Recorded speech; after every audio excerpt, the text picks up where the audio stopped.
When people talk about torture, they imagine the medieval things. They imagine racks, red-hot pokers, or the heavy rubber truncheons that the NKVD guards like to use because they didn't leave bruises on the face. They imagine screaming. But the most effective torture I ever endured in the Soviet prison system was silent. It didn't involve electricity, and it didn't involve beatings. It involved nothing more than 4 stone walls and the relentless crushing force of gravity. They called it the stoilo, the standing cell. And it was designed to prove that the human body, for all its strength, is structurally flawed if you simply refuse to let it sit down. I was arrested in the autumn of 1937 during the height of the Great Terror. Like everyone else, I was innocent, a statistic in a quota system that demanded enemies. I was taken to the Lefortovo prison in Moscow.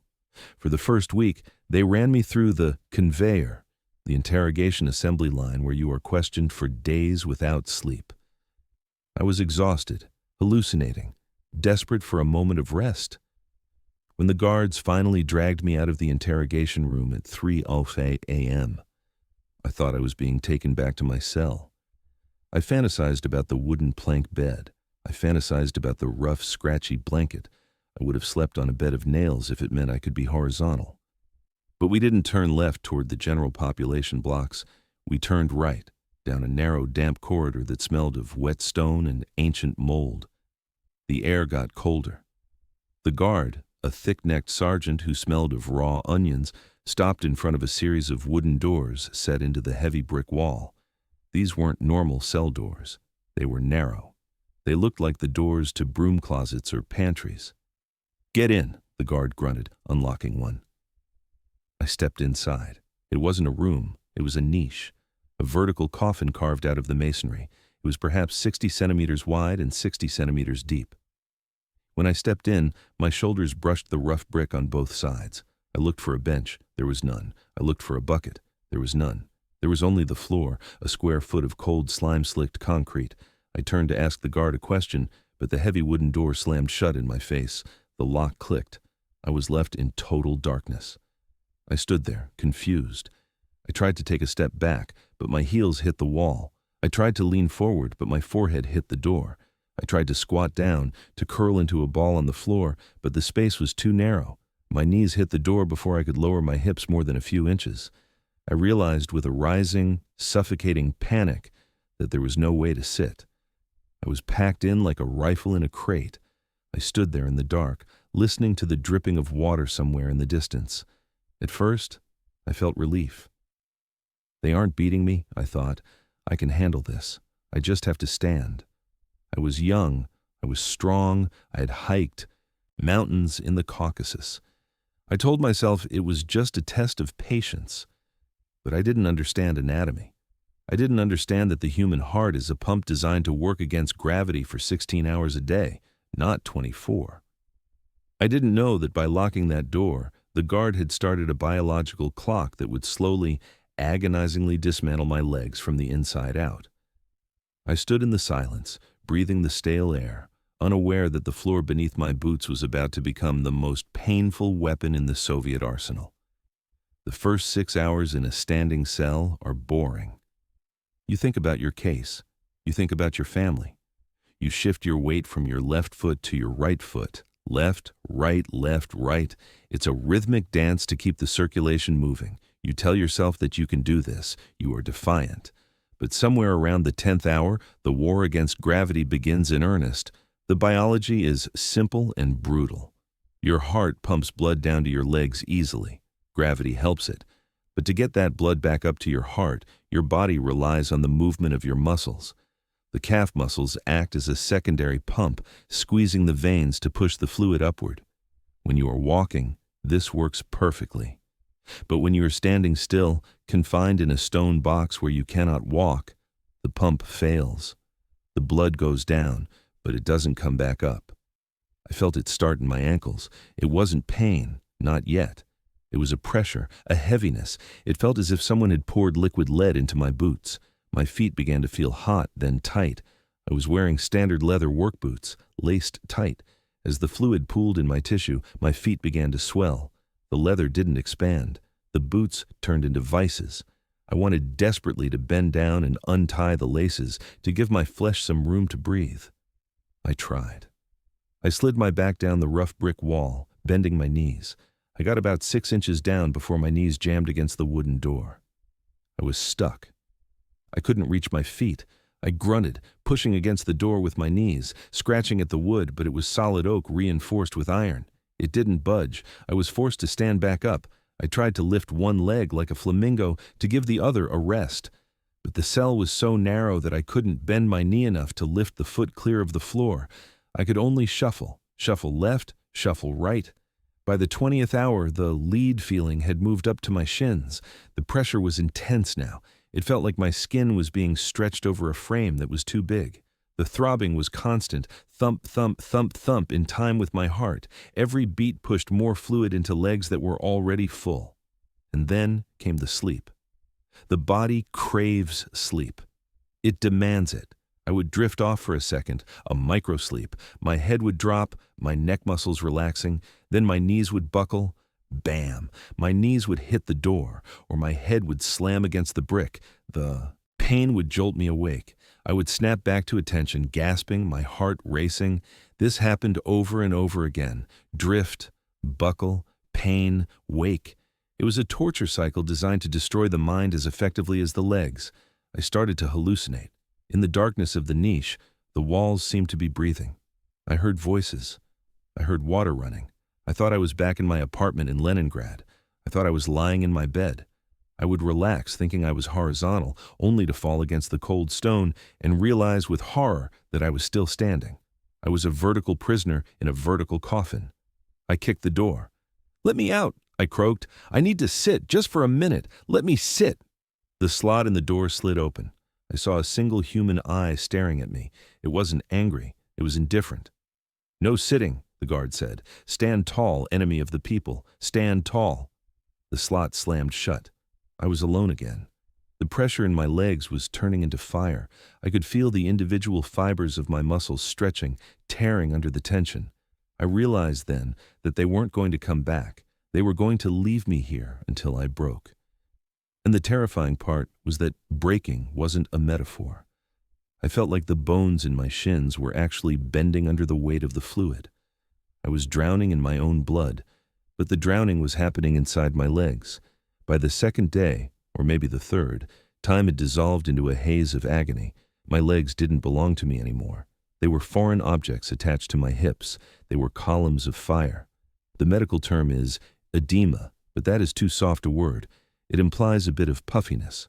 What was happening to me was a hydraulic failure of the human body. The fluid accumulation had nowhere to go. My calves, usually the size of grapefruits, had swollen to the size of watermelons.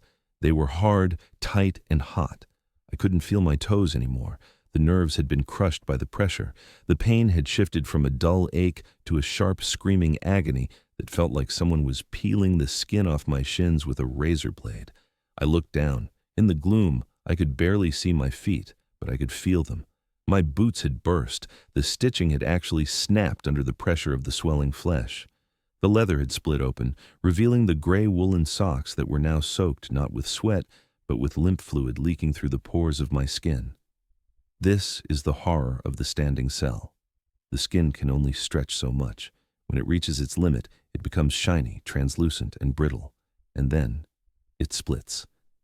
I felt a wet sensation running down my ankle. It was warm. I thought I had urinated on myself, which I had repeatedly as there was no bucket. But this was different. It was sticky. My legs were weeping. The tissue was breaking down. The hallucinations became vivid and cruel. I saw a chair, a simple wooden kitchen chair. It was floating in the darkness right in front of me. It looked like the throne of God. I reached out for it. I tried to sit on it. I slid down the wall, moaning, "The chair! The chair!"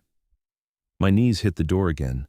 The impact sent a shockwave of pain up my spine that made me vomit bile down the front of my shirt. There was no chair. There was only the wood. I tried to lean my weight against the corners of the niche, to wedge my shoulders in so I could take the weight off my feet. It worked for a few minutes, but the brick was abrasive. It dug into my back, and eventually my muscles would spasm and I would slip. The guard checked on me every hour. I learned to hate the sound of the peephole sliding open. It was the only connection to the living world, and it was a connection of cruelty. "Are you ready to sign?" the voice would ask. "I have nothing to sign," I whispered. "I am innocent." "Then stand," the voice said. "Stand until you rot."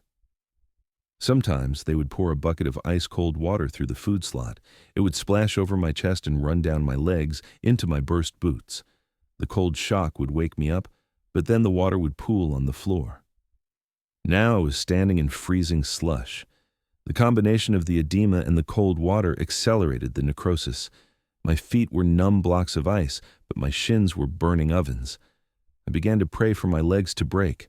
I fantasized about the bone snapping, so I would fall. If I fell, even if I was crumpled in a heap at the bottom of the niche, I wouldn't be standing. I tried to break them myself. I stomped my foot, trying to shatter the ankle, but I had no strength. I was a statue made of pain. I looked down at my elephant legs, shapeless, grotesque pillars that were turning purple as the blood stagnated and began to clot. I realized that even if they let me out now, I would never walk normally again. They had destroyed the architecture of my body without ever laying a hand on me. I was destroying myself simply by existing in the vertical plane. I don't remember the moment of release. I don't remember the door opening. By the end, I had passed beyond consciousness. I was in a gray twilight, a place where the pain was constant but distant, like a radio playing in another room. I had essentially become a corpse that hadn't fallen over yet because there was no room to fall. I was told later what happened. The guard unlocked the door on the 4th day. When he pulled it open, I didn't step out. I fell out, rigid, like a board. My knees were locked, fused by the swelling.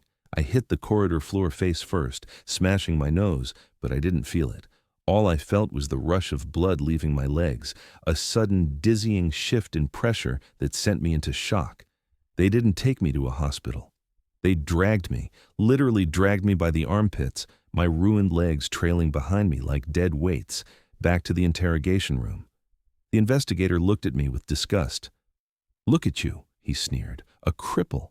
And for tea, what? Just sign the paper and you can lie down." I signed. I would have signed a confession that I assassinated Caesar. I would have signed away my soul just to keep lying on that floor. The ink scrawl was shaky, illegible, but it was enough for them. I was carried to the prison infirmary on a stretcher. The doctor, a fellow prisoner, cut my boots off. He had to use surgical shears because the leather was embedded in the flesh. When he peeled the socks away, the skin came with them. My legs were black and blue, covered in open ulcers where the skin had split. "You're lucky," the doctor whispered, applying a stinging antiseptic. "No gangrene yet, but the veins are ruined. You'll have the legs of an old man for the rest of your life." He was right. I survived the camps, I survived the war, but I never ran again. My legs are scarred, discolored, and perpetually swollen. Every evening I have to elevate them to keep the pain at bay, but the scars on my mind are deeper. For years after my release, I could not stand in line. If I went to the grocery store and saw a queue, I would have a panic attack. The sensation of standing still, of being unable to move, triggers a primal terror in me. I would sit on the floor of the shop, shaking, ignoring the stares of the other customers. The standing cell was the perfect Soviet torture. It was clean. It was cheap. It required no electricity, no expensive equipment, and no physical exertion from the torturers. It simply used the laws of physics against the biology of the victim. It turned the simple act of existing into a lethal weapon. When I look back at the men who broke me, I don't hate them for the beatings, because the beatings healed. I hate them for the box. I hate them for the stone niche where they taught me that the earth itself, the gravity that holds us all down, could be turned into an instrument of hell.